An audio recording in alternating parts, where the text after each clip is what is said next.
So challenge 17, this is the first start of iteration. So iteration is when something is repeated.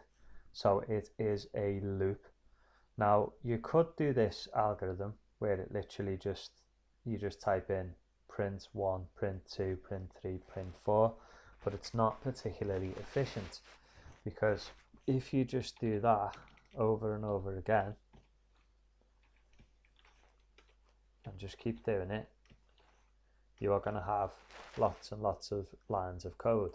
Now what we can do is we can use a loop, and for this particular algorithm we know how many times we want to repeat something. So this is called a count controlled loop. A for loop is a count controlled loop. We repeat something however many times we want to do it. So in Python we do for number in range, and we say what we want the range to be. So in this particular case it says between 1 and 10, so we do 1, 10. Here we have the starting point, and here we have the end point.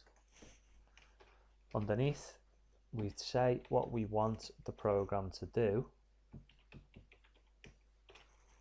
each time it loops.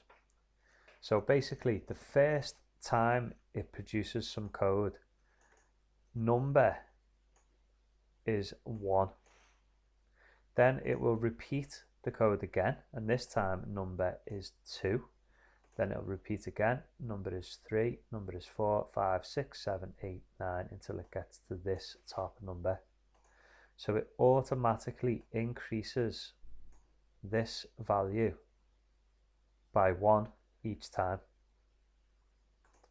Now let's just run it and make sure that this works.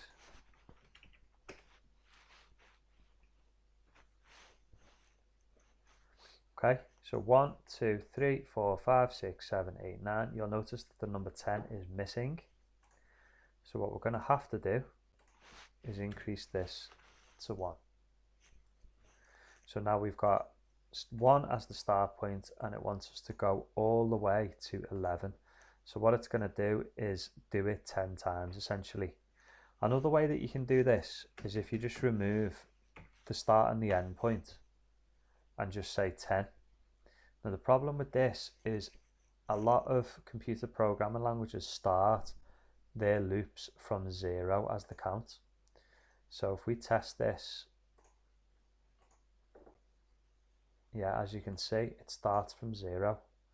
So that makes that a little bit of a problem.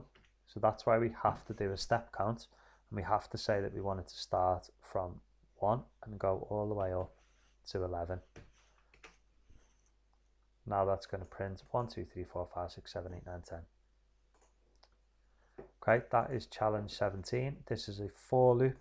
It is count controlled. We know how many times it wants to repeat.